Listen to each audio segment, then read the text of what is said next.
Et une nouvelle plainte a été déposée contre la maison aux grandes oreilles qui est Disney, cette fois-ci concernant Star Wars Rogue One. On voit ça ensemble.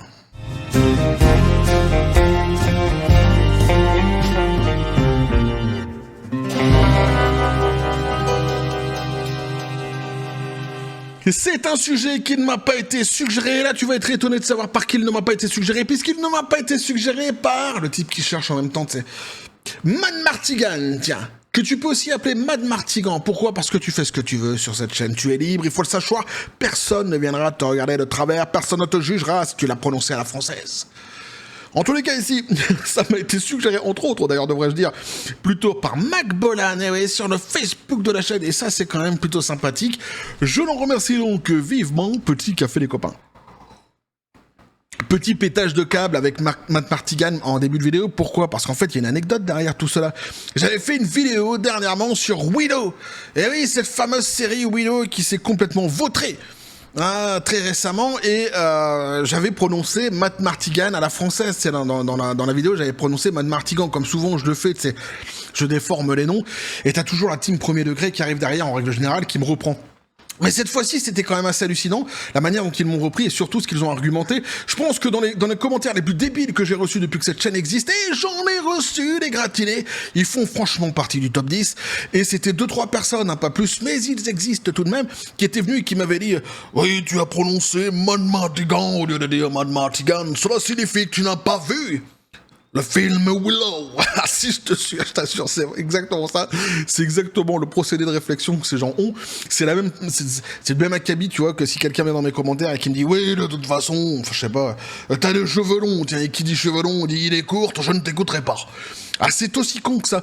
Mais tu vois, moi, ces gens-là, quelque part, je les imagine en train de pagayer en pirogue, quelque part sur un fleuve inédit, inconnu, privé, quelque part où personne d'ailleurs ne sait où se situe vraiment ce fleuve. Un fleuve qui ne se termine jamais, où ils ne font que pagayer. Laissons-les pagayer. Oh, ils sont contents, ils sont bien, ils se font les bras. Qu'est-ce qui se passe? C'est bien quand même, c'est du sport tout ça. C'est pour vous. Donc ici, alors une nouvelle plainte, oui, pour Disney. Dis donc, on finit par ne plus savoir combien il y en a, tant elles doivent s'accumuler. C'est sur le bureau du PDG de Disney, Bob l'éponge taré. Bob Iger, c'est un truc de dingue. T'as eu les milliers de femmes qui ont porté plainte. Gina Carano dernièrement, qui est toujours d'ailleurs, l'affaire continue donc avec Gina Carano, donc qui a porté plainte. Il y a les actionnaires qui ont porté plainte contre Bob Chapek. Il y a des actionnaires aussi qui ont porté plainte contre Bob Iger. Dernièrement, ils ont perdu contre Ron DeSantis. Ouais. Enfin, il y a je sais plus combien de plaintes, il y en a plein. Plus d'une dizaine, je pense, sous l'air, justement, Bob Iger, Bob l'éponge taré, c'est un truc de dingue. Lui, en fait, il est en train de faire un jackpot. Il pète tous les records, ce mec. Je pense que c'est le PDG qui aura reçu le plus de plaintes en si peu de temps. Ah, il est extraordinaire. Et ici, donc, une de plus. Et en plus, ici, elle est vraiment... ça démontre à quel point, en fait... Ça démontre la médiocrité quelque part du travail de ceux qui sont à la tête de Disney actuellement. Je sais pas comment on peut arriver vraiment à faire ce genre d'ânerie. On va le voir ici. Alors en plus ça a un rapport avec Star Wars. Donc on nous dit un juge donc britannique a rejeté la tentative de Disney de faire rejeter donc un procès dans lequel donc Disney était accusé d'avoir utilisé l'image de Peter Cushing. Dans le film Rogue One, Peter Cushing, c'est le jeune homme que vous voyez donc ici sur la photo qui est décédé depuis quelques temps maintenant.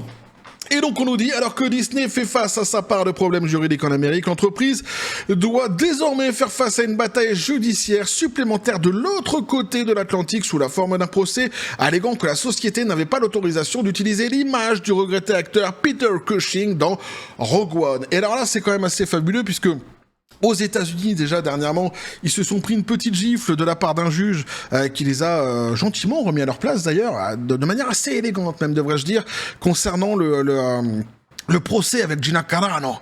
Et oui, puisque en fait, pour ceux qui n'ont pas suivi, donc Disney voulait faire annuler donc le procès tout simplement en disant que elle avait nui à la politique que Disney voulait justement diffuser. Or le juge est arrivé et puis il a dit mais en fait vous n'êtes pas un organisme politique à la base. Vous êtes un organisme de divertissement, à moins que ça ait changé entre-temps, mais dans ce cas-là, faut prévenir l'État, quelque part, que vous êtes maintenant devenu un organisme politique.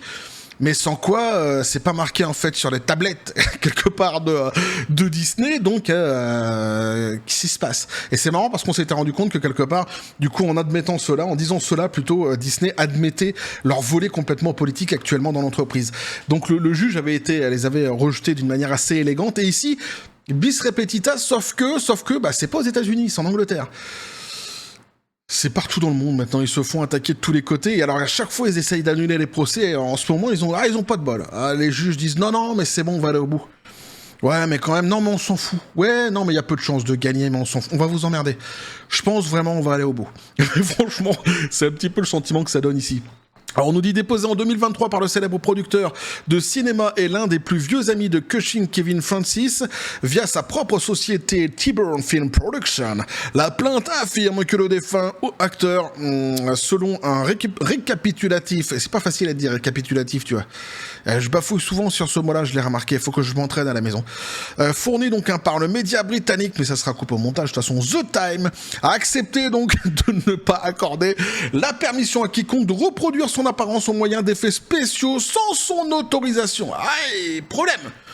Problème, tu vois, donc hein, t'as le meilleur ami Francis qui dit que l'acteur, donc un monsieur Cushing, lui avait donc spécifié qu'il ne voulait pas que son image soit utilisée après sa mort, tu vois, et de quelconque manière que ce soit. Et visiblement, ça aurait été donc écrit et signé de la part de Cushing. C'est ballot, me diras-tu, pour Disney. Eh ouais, ça va les mettre dans une position quand même assez délicate. Selon l'équipe juridique de Francis, Cushing a signé cet accord en 1993 avant le tournage du téléfilm finalement inachevé Heritage of Honor. Le grand Moff Tarkin, Peter Cushing et Dark Vador. David Prowse, James Earl Jones soupçonne les rebelles d'attaquer bientôt l'étoile de la mort dans Star Wars épisode 4, Un Nouvel Espoir en 1977, Lucasfilm. Comme on le voit donc dans le film Star Wars susmentionné. Moi aussi, il me fait frissonner ce mot à chaque fois, à cause du volet mentionné, évidemment, dans ce mot, il n'y a pas de souci. 22 ans après le décès de Cushing d'un cancer, la maison de la souris aux grandes oreilles, donc, a fait un usage intensif de la technologie et des effets spéciaux pour faire revivre numériquement l'acteur et lui faire reprendre son rôle emblématique d'officier impérial. Grand Moff Tarkin, pour un bref caméo. Bien sûr, la qualité de leur résultat final reste un sujet de débat parmi les fans. J'aime bien, tu sais, la petite parenthèse comme ça que le type il a marqué quand même dans son article. On sent que lui, il aime bien à la base de Star Wars, tu vois, mais il aime pas du tout ce que Disney fait actuellement. Donc même ça, tu vois, c'était pas obligatoire en fait, ça. T'es pas obligé de le dire que c'est mal fait ou quoi, ou que c'est sujet à discussion, mais il le dit, tu vois. Bien que sur la qualité de leur résultat final reste un sujet quand même. Un débat parmi les fans. C'est le mec, il en a marre. Il en a gros, il a des choses à dire, il faut que ça s'exprime à un moment donné. Vas-y, jeune homme, exprime-toi. Tu as libre accès sur la chaîne, viens dans les commentaires, ou alors tu peux très bien bip bop moi, tiens. Ouais. Donc, si t'as mon tatou, vas-y, n'hésite pas. Je suis disponible, évidemment. Dans leur réponse initiale au procès de Francis, Disney a affirmé qu'en raison des termes de son contrat original, donc un nouvel espoir et de leur hypothèse selon laquelle la nature des effets spéciaux utilisés ne violait pas techniquement la demande de Cushing. C'est génial. Techniquement, en fait, ça viole pas les demandes de Cushing. Mais vous avez pris exactement la même tronche que lui, ouais. C'est lui, en fait, ouais. Mais techniquement, non. Non, mais parce que c'est de la technique. C'est pas lui. Eh oui, parce qu'il est mort. Et voilà. Eh ben, tu vois. Eh ben, on est d'accord. Techniquement, c'est ça. Mais vous l'avez quand même pris son image. Ah, mais tu chipotes, là. Écoute ce qu'on te dit à un moment donné, quoi. Sois réceptif, sois attentif. Il pensait à l'origine donc qu'il n'avait pas besoin de recevoir en quelconque sorte, d'autorisation spéciale pour le faire apparaître dans Rogue One. En fait, les mecs se sont dit c'est bon. Non mais ça va, c'est quoi, c'est de l'ordinateur. C'est comme les anciens, c'est quoi, mais qu'est-ce que c'est que cette machine? Mais c'est un ordinateur, c'est un computer, on appelle ça. Et apparemment, on peut faire des choses géniales avec. Regardez-moi tous ces pixels assemblés les uns avec les autres me donnent. Oh, cet acteur qui était décédé par le passé, bingo. Utilisons-le pour notre prochain film. On nous dira rien. Ça n'était conçu que par le computer. Mais franchement, c'est un truc de dingue, quoi. En outre, donc, la société affirme qu'après avoir pris connaissance, tout de même, hein, t'as vu, regarde les fourbes. En outre, la société, donc, hein, affirme qu'après avoir pris connaissance de la stipulation du défunt acteur, donc à un moment donné, ça leur est remonté quand même aux oreilles, Bob l'éponge taré s'est dit là où du tiens, bah non, mais il avait marqué un truc, le type. Si, machin, là, l'acteur, là, si, le type que vous avez refait avec le computer, là, les nouvelles machines qui sont super, là, qui font des choses incroyables, il était pas d'accord pour qu'on utilise son image. Est-ce qu'on va pas être dans la merde à un moment donné, quand même? Est-ce qu'on peut pas graisser la patte à quelqu'un? Est-ce qu'on peut pas payer quelqu'un avant d'être vraiment dans la merde? Et c'est ce qu'ils ont fait, donc, hein. On nous dit ici, elle a accepté de payer, donc, hein, une succession d'environ 28 000 livres pour s'assurer, donc, hein, les droits de cette image. Non seulement cela, mais ils ont également défendu leur utilisation de son image en arguant qu'il était un acheteur de bonne foi, contre-valeur, des droits sur l'image de Cushing. Alors, ils ont donné, il me semble, du pognon à la société qui s'occupait de l'image de Cushing avant son décès. Durant sa vie, si tu préfères, quoi.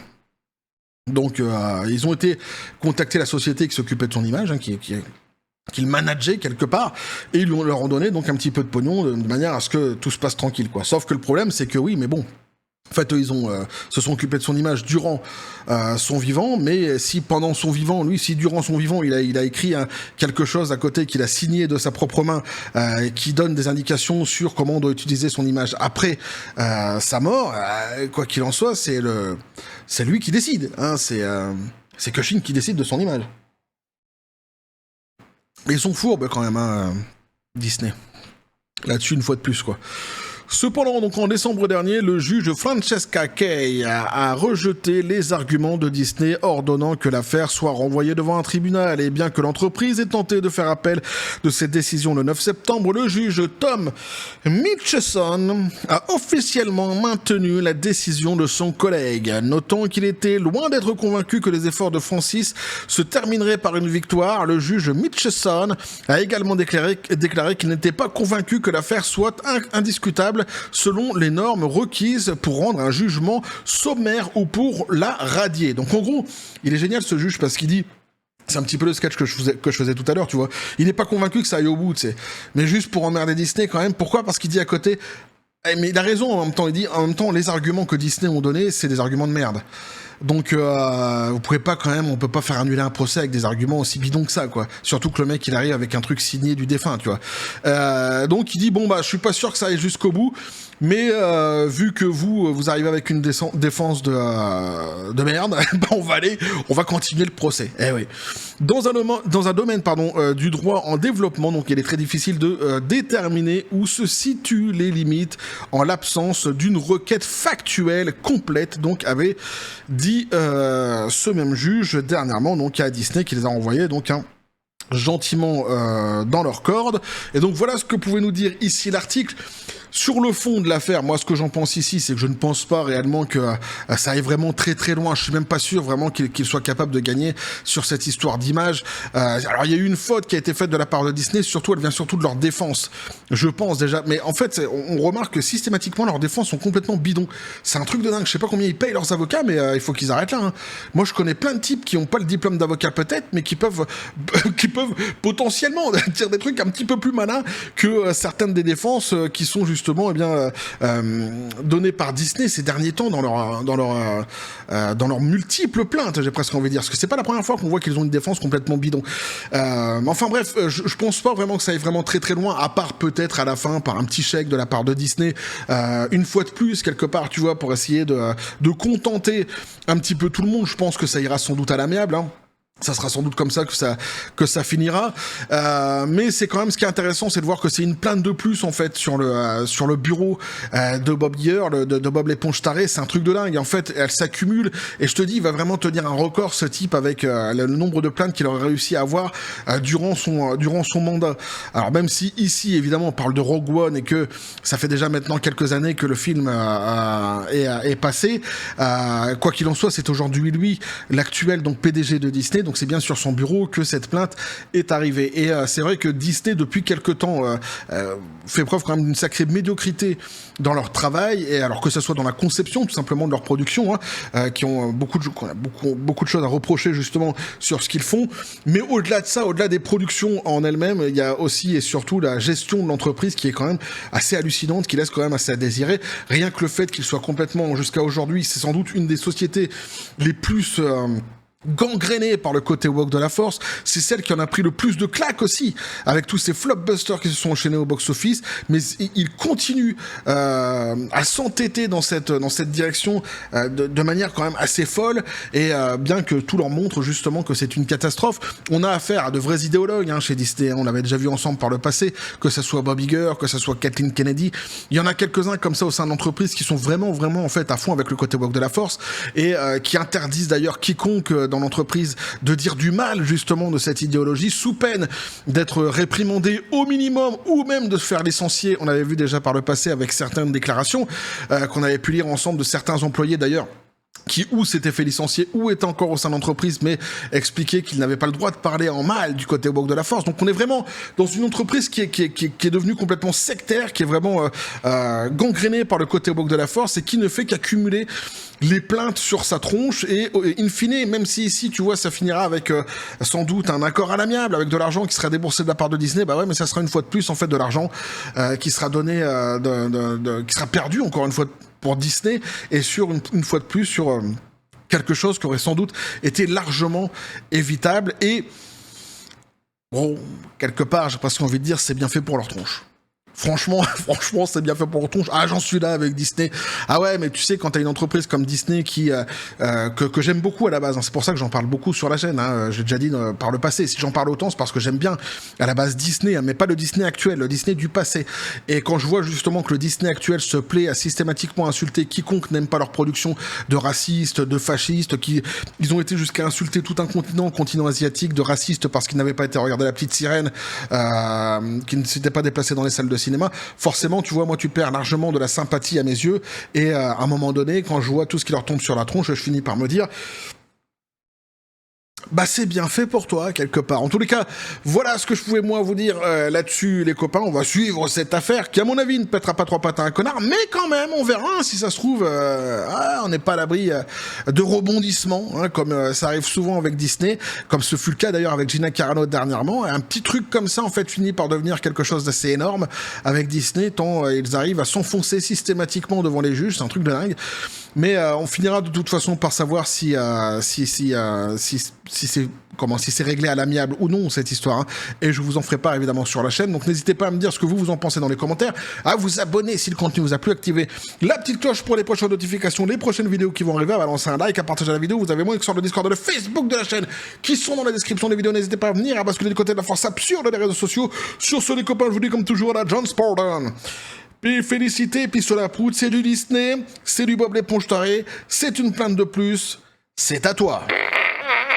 Exactement, voilà, point final, bim, rien à ajouter, c'est court, c'est concis, c'est court et c'est concis.